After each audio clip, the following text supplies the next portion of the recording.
Ο επόμενος εισηγητής μας είναι ο κύριος Βασίλης Μπαμπότα, αναπληρωτής καθηγητής του Ποντιφικού Γρηγοριανού Πανεπιστημίου στη Ρώμη. Θέμα του είναι η Vulgata στην Καθολική Εκκλησία. Σας δόθηκε σύνοψη της ομιλίας του, η οποία, όπως σημειώνει, είναι και σύντομη, για να μπορούμε να την παρακολουθούμε όσοι εξ ημών δυσκολευόμαστε με τα αγγλικά. Please.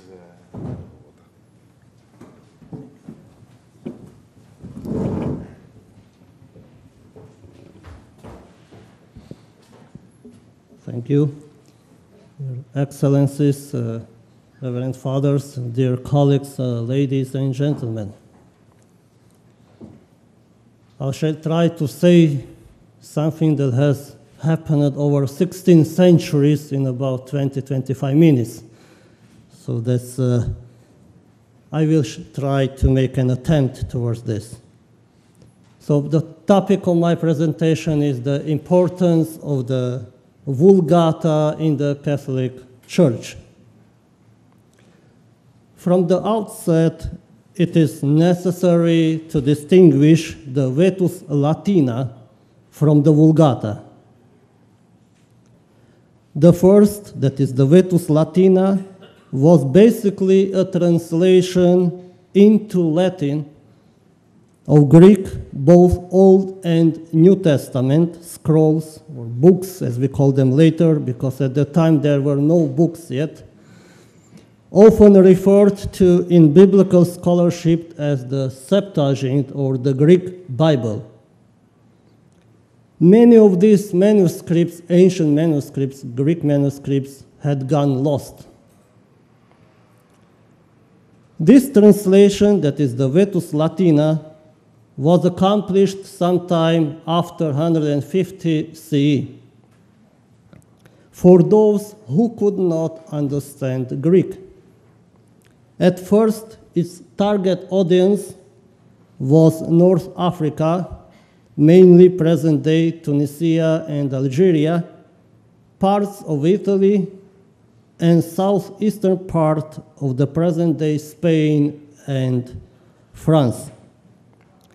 However, the spread of Christianity beyond these areas called for the necessity to produce new copies of Vetus Latina. Their number continued to grow during the following 3 centuries or so. However, to date, only individual parts of the manuscripts of the Vetus Latina tradition survive, as well as a number of quotes of the Latin fathers. So we only have fragments of this Vetus Latina that were gathered by a certain Sabatier. Indeed, a gradual change was taking place from the 5th century onward. This process was generated by the appearance of the Vulgata Bible. The history of the Vulgata is more complex and is much longer than that of the Vetus Latina. I shall outline several basic aspects only. Eusebius Sophronius Hieronymus, better known in English as Jerome, in 382 began his work on what was to become later known as the Vulgata or Vulgata, and worked on it at least until 405. Jerome started from the New Testament, where he was still in Rome, and from 390 onward, he continued his project in Bethlehem, where he dedicated himself to the books or scrolls of the Old Testament. It is important to define what Jerome's Vulgata was and what it was not. First, Jerome believed in what he called Hebraica Veritas. According to him, the truth, the real truth, lie behind the Hebrew text and not behind the Greek text, in reference to the Old Testament. Therefore, he first set himself to the study of the Hebrew, because he didn't know any Hebrew before coming to Bethlehem. And in Bethlehem and in Jerusalem, with the help of the rabbis, whom he paid well, because he had money, they had many money, much money, so he dedicated himself to the study of the Hebrew. It is usually believed that Jerome translated into Latin all the books found in the Hebrew Bible canon. So the Hebrew Bible canon, as we know, is shorter than what we call the Old Testament, our Old Testament canon. By contrast, Jerome used the Greek text as his basis for other books of the Old Testament that are not found in the Hebrew Bible canon. Such books as Judith, Tobit, Sirach, Wisdom, 1st and 2nd Maccabees, additions to Esther, and additions to Daniel. Additions to Daniel include the Song of the Three Children, Susanna, and the Idol, Bell, and Dragon. However, Jerome omitted from his translation the book of Baruch, or often referred as the first Baruch, because there is a second Baruch also. And together with this first Baruch, he omitted also the letter of Jeremiah, which is the chapter 6 of the book of Baruch. Jerome used the Greek text also for the New Testament. From the methodological point of view, Jerome's Latin Bible resembled the much earlier translation into Syriac of the biblical books, both Old and New Testament, called Peshitta, which was done in the second half of the 2nd century for the Syriac-speaking Christianity in the Middle East. Many scholars believe that in the case of at least some New Testament books, Jerome made only a revision of already existing Latin translations that reflected the Vetus Latina tradition. This he did by checking the Greek manuscripts he had access to, some of which came from Alexandria. The same might be true in the case of the books and other texts that are found only in the Septuagint tradition. Therefore, it is misleading to say that Jerome's Vulgata was a new Latin translation of the biblical books. To be sure, it was partly a translation, partly a substantial revision of older Latin texts, and partly a simple copying, or better, a new edition of existing Latin translations, which went ultimately back to the Vetus Latina.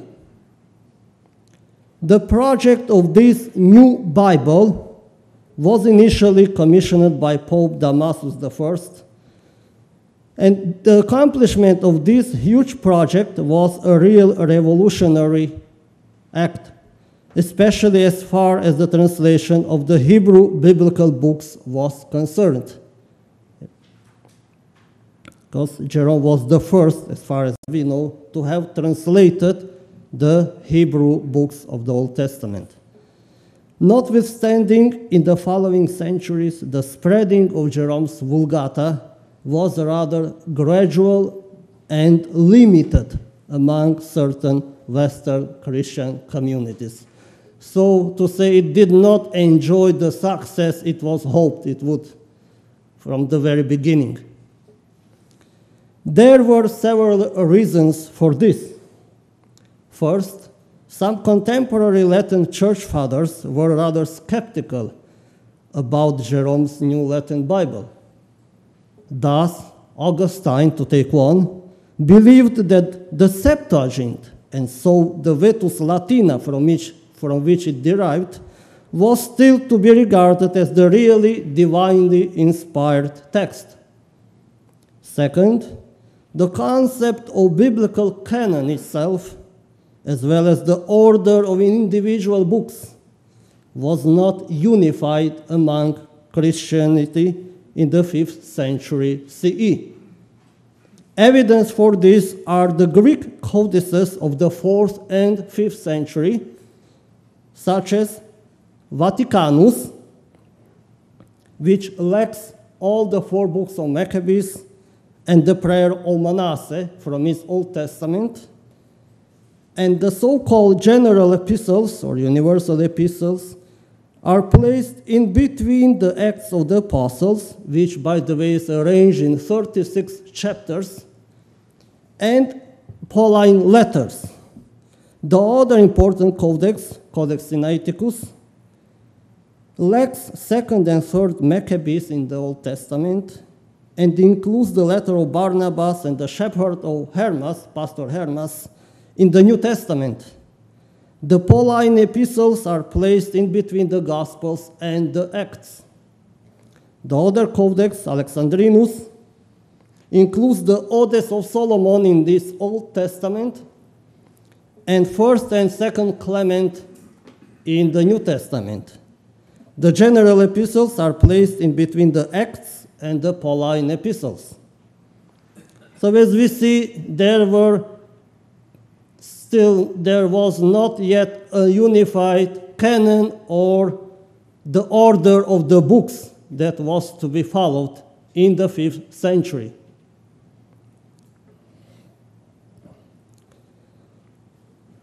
One more codex of the 5th, probably 6th century, and this is only for the New Testament, so-called Codex Bézet. It's another example. The order of the Gospels in this New Testament is as follows: Matthew, John, Luke, and Mark. The third reason why Jerome's Bible was not universally accepted from the very beginning was that his Old Testament edition, so to say, sometimes differed in length or in the order of chapters from the Vetus Latina, as his translation was based on the Hebrew texts. Just to take one example, the book of Jeremiah, the Hebrew version of the book of Jeremiah is by some 12% shorter than its Greek version. This amounts to some 2,700 words. Also, chapters 46 to 51 of the Hebrew text are found in the Greek book after chapter 25.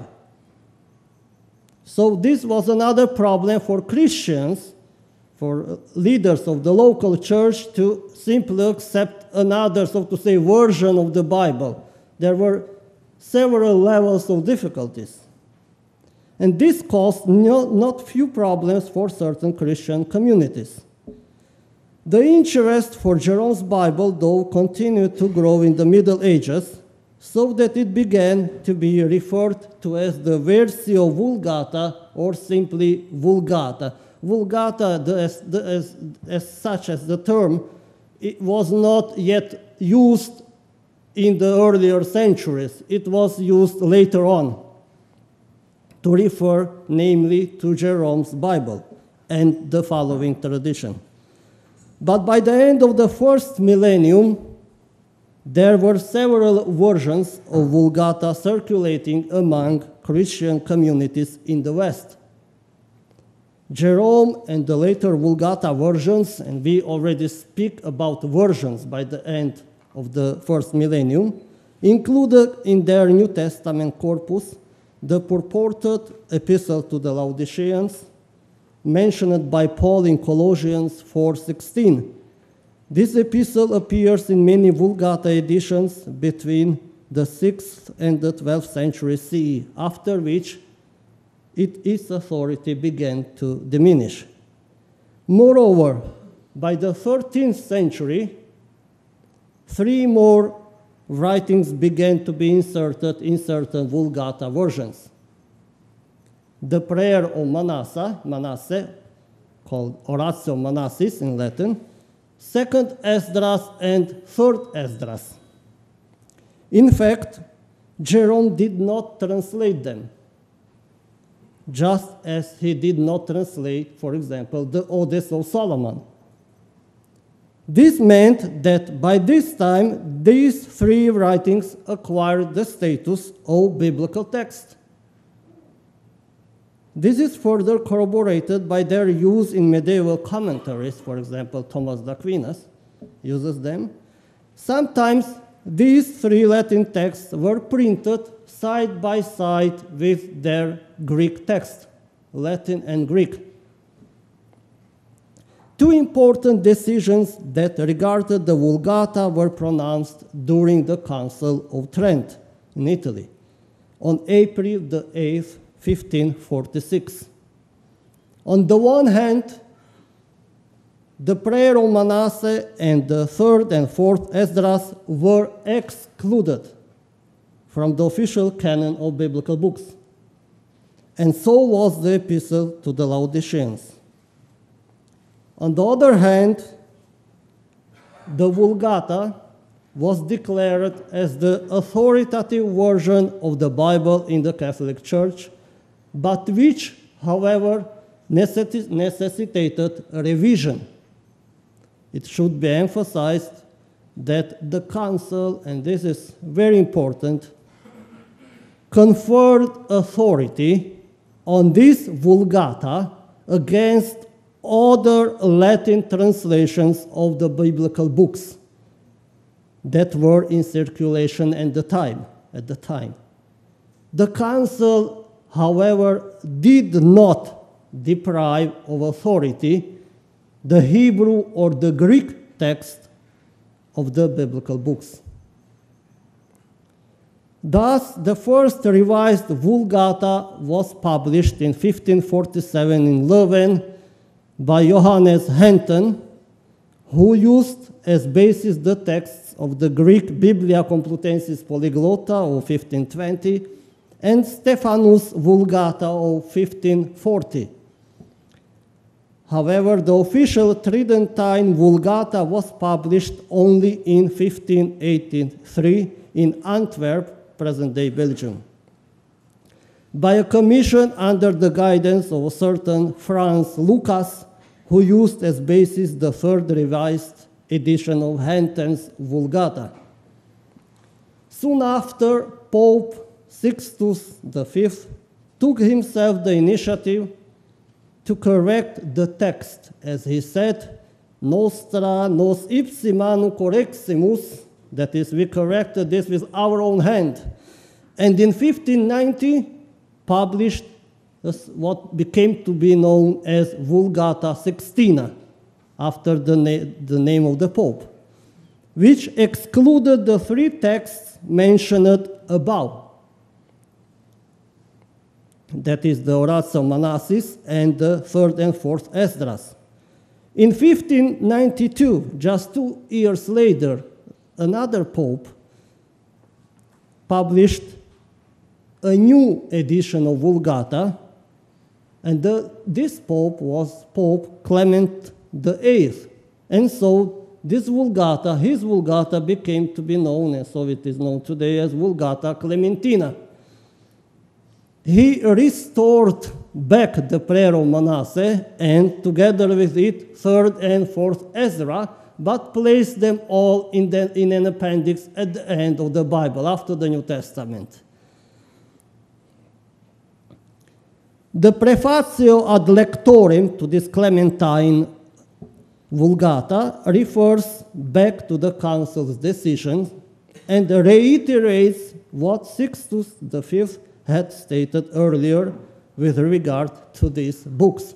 So Pope Clement decided that it would be still good to have those 3 writings at the end of the Bible and state clearly to the readers what are these and what does the Church think about these 3 writings in this Prefatio. The Vulgata Clementina, with its 76 books, remained the authoritative version for over 2 centuries. Subsequent editions were sometimes referred and are still referred today as the Vulgata Sixtina Clementina, to refer to these 2 popes. In the Nova Editio, the new edition of 1913, that is last century, the 3 books were once again excluded from the Vulgata, just as before in the editions of 1862 and later in 1959. By contrast, they reappeared in the appendix of the Stuttgart edition of Robertus Weber in 1969, as well as in several other previous editions. So we see something like back and forth of these 3 writings. Some editions, Vulgate editions, include them, others exclude them. In 1979, Pope John Paul II approved the edition of Nova Vulgata, that is the new Vulgata. And so in 1987 was published the so-called Editio Typica Altera, which was republished in 1998. In the appendix of this edition, of the Nova Vulgata, are reproduced the excerpts of both the Decretum de Canonicis Scripturis and the Decretum de Editione et Usu Sacrorum Librorum of the 4th session of the Tridentine Council of the 16th century. During the process of revision, the scholars paid particular attention to the scholarly editions of the Hebrew, Aramaic, and Greek texts. This led not few scholars today to claim that this new Vulgata has undergone so much revision that it is no more possible and is even inappropriate to call it Vulgata. This newer revision does not contain the prayer of Manasseh together with the 3rd and 4th Esdras, just as it was the case with Jerome's Vulgata. So one could say ad fontes. In conclusion, in order to fully grasp the importance of the Vulgata in the Catholic Church, it is necessary to understand its original nature and complex history. First, it was originally a translation and a revision at the same time. Hence, its importance for the textual criticism, in that it is a valuable witness to the transmission and interpretation of the biblical texts in the early centuries of Christianity.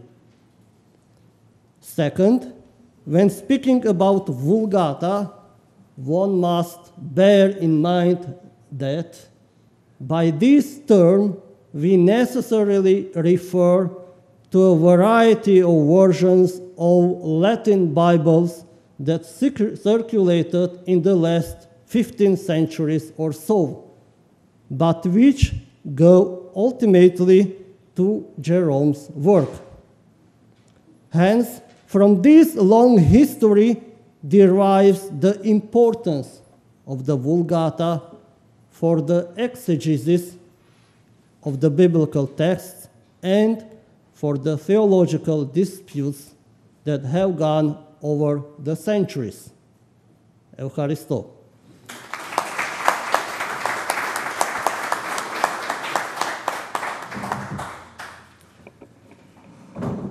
Thank you, Dr. Babota. Θα πάρουμε ερωτήσεις τώρα από όλους εμάς που ενδιαφερόμαστε να ρωτήσουμε τον κύριο καθηγητή. Παρακαλώ, τις ερωτήσεις σας πίσω. Thank you for your excellent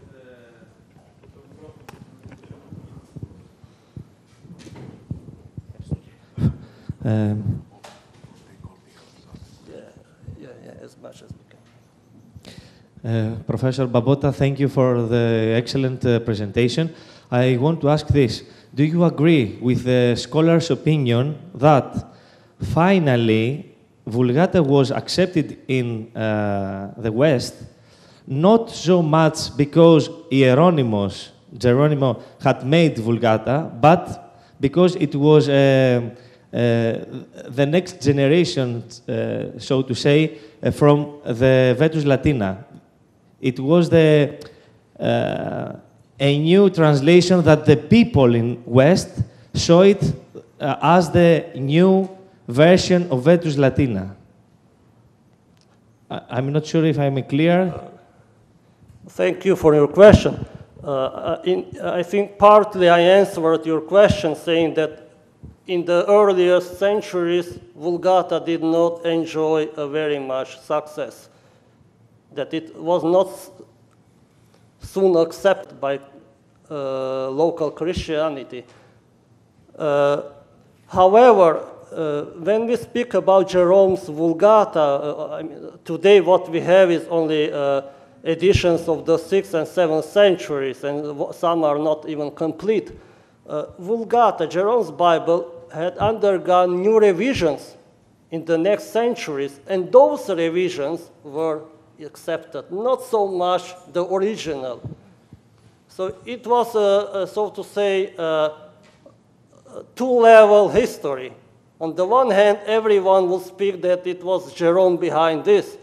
But on the other hand, the new revisions were taking into considerations new manuscripts, Hebrew and Greek, that were appearing from around the Mediterranean, and we'll check this Latin Bible against new evidence. And that new evidence sometimes presented new readings, even small, but still sometimes very significant. And you can see that in the commentaries of the fathers of the church sometimes, that they were, I don't want to say quarreling about certain words, but simply because they thought that was the only word that was possible in the Bible. So today we speak about hundreds, sometimes thousands manuscripts.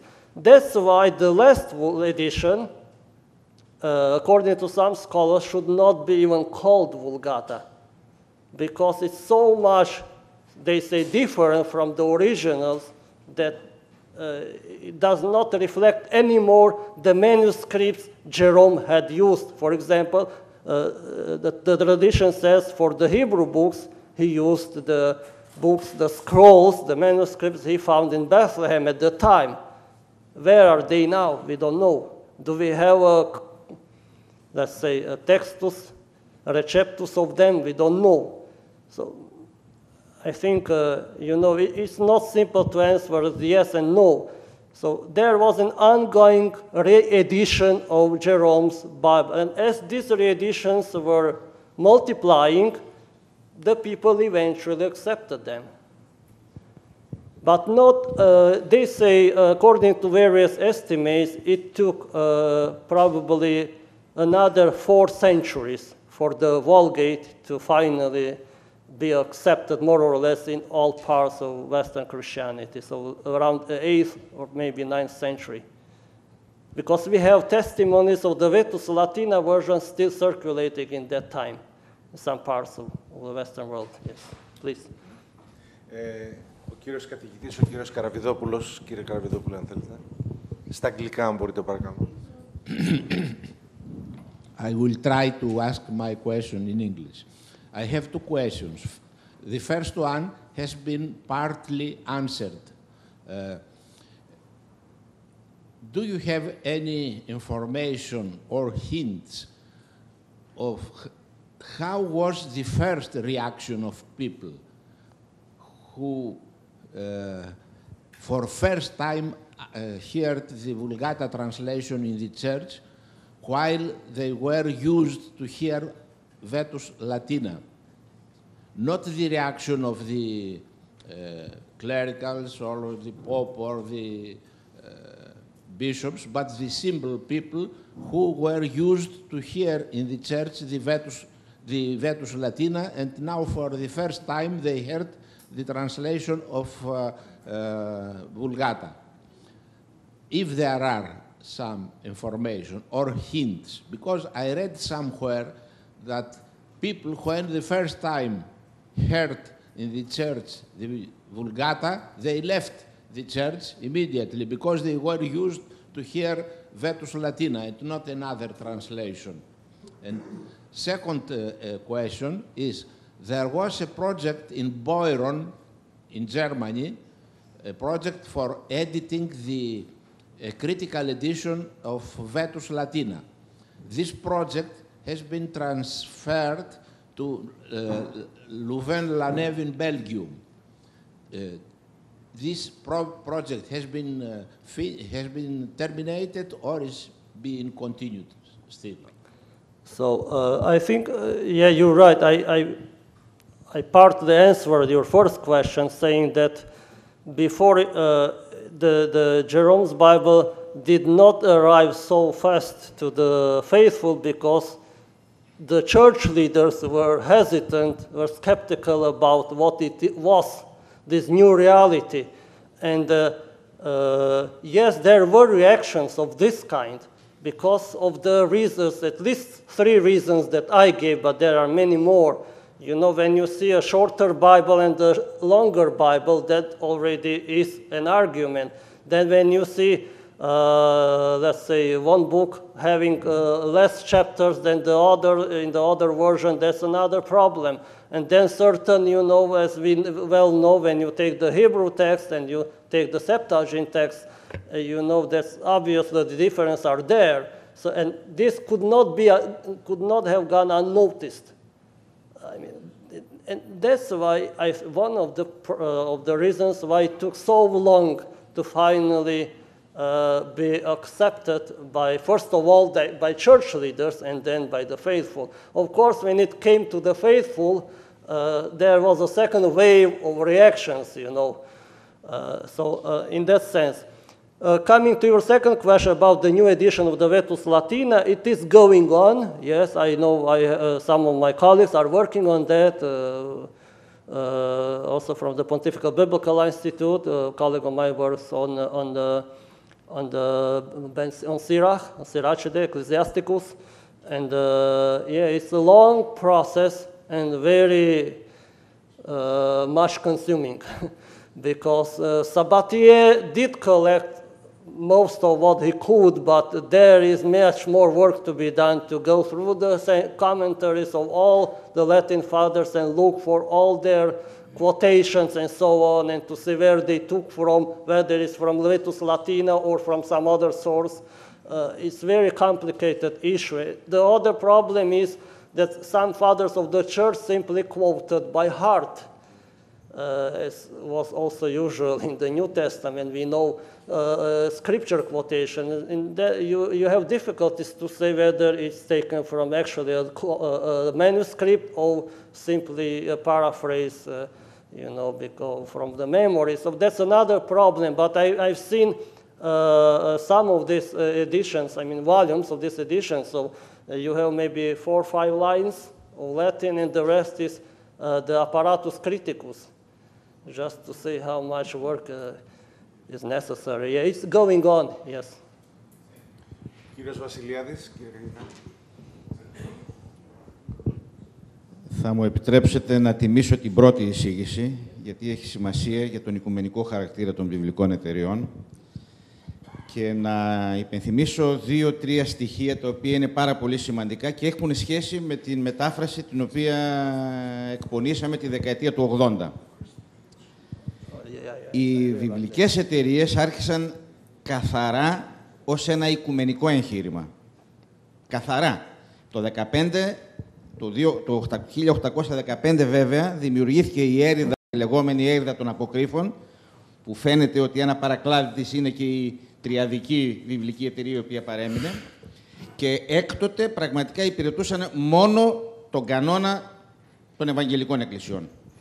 Μέχρι το 1981, ο κύριος Γαλίτης δεν είναι εδώ, αλλά ήταν η χρονιά που στο Τσάν Μάι οι Ηνωμένες Βιβλικές Εταιρείες αποφάσισαν την οικουμενική πλέον, να επανέλθουν στην οικουμενική διάσταση και την διομολογιακή. Και οργάνωση, αλλά και δουλειά μεταφραστική. Από τότε ήταν ο αείμνηστος ο Σάββας Αγουρίδης, ένας από των προέδρων, και ήταν η χρονιά που μου είχα παρακληθεί κατά τη διάρκεια της σαββατικής μου αδείας, 81-83 περίπου, να διακονήσω ως σύμβουλος των βιβλικών εταιριών, ως ορθόδοξος σύμβουλος, και να αρχίσουμε αυτήν την λεγόμενη μετάβαση στην ομολογιακή διάσταση των βιβλικών εταιριών. Και πραγματικά, τις τελευταίες δεκαετίες, ο κύριος Κωνσταντίνου νομίζω έχει κάνει πάρα πολλά βήματα, περαιτέρω. Έχω όμως να πω κάτι που έχει μεγάλη σημασία. Όταν δημιουργήθηκε η αντίδραση με την πρώτη μας μετάφραση, 85, γράφτηκαν μερικά άρθρα στο πολύ σημαντικό περιοδικό Σύναξη, ανάμεσα στα οποία ήταν και ένα του πατρός Μεταλλινού, το οποίο πραγματικά τόνιζε τον προσελητιστικό ιεραποστολικό χαρακτήρα προτεσταντικό των βιβλικών εταιριών. Εκεί είχα απαντήσει, βέβαια δεν το βάλανε μέσα, το άρθρο μου, αναγκάστηκα και το δημοσίευσα εγώ στα δικά μου τα βιβλία, αλλά έχει σημασία να γίνει γνωστό αυτό, ότι άρχισε ως οικουμενική κίνηση, μια οικουμενική, να μεταφερθεί χωρίς ομολογιακές κατανοήσεις ο αυτούσιος ο Λόγος του Θεού, ο Γραπτός. Πέρασε από το 1815 βέβαια, λόγω της κρίσης αυτής, της μεγάλης κρίσης της έρηδος των αποκρύφων σε αυτή την φορά, αλλά από το 1981 και μετά πραγματικά διακονεί διομολογιακά και φαίνεται και η δράση στην ελληνική πραγματικότητα. Ευχαριστούμε πολύ, κύριε Καθηγητά. Ευχαριστήσω ακόμη μια φορά τον κύριο Τσεβά για την... Θα το μεταφέρω και εγώ τηλεφωνικά. Ευχαριστώ πολύ. Κάποια άλλη ερώτηση? Έχουμε ακόμα 5 λεπτά στη διάθεσή μας, πρωτού πάμε σε διάλειμμα. Εάν όχι, να ευχαριστήσουμε τον κύριο Μπαμπότα για την εισήγησή του και να προχωρήσουμε στο διάλειμμά μας τώρα. Ευχαριστώ πάρα πολύ.